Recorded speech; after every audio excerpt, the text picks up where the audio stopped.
Bună, dragilor! Așa cum v-am promis, am revenit cu un nou tutorial în care am să vă prezint un aranjament pentru sărbătorile pascale. Sper să vă placă și să vă ajute această idee în creațiile voastre minunate. Mă bucur că sunteți pe canalul meu și vă doresc o vizionare plăcută.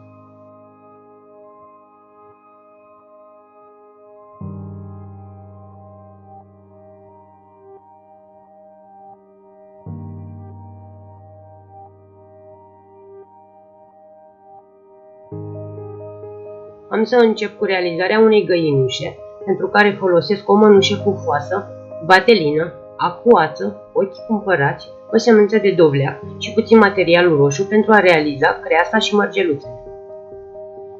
Voi continua cu realizarea unui iepuraș, unde am să folosesc o oșpilă de polistiren, carton, sfoară de iută, adeziv și un pai de plastic negru pentru mustăți. La final mai am nevoie de un coș, iarbă, ouă de polistiren pentru decorare, pe care le voi vopsi folosind un burete și culori acrilice.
Acesta a fost tutorialul meu de astăzi.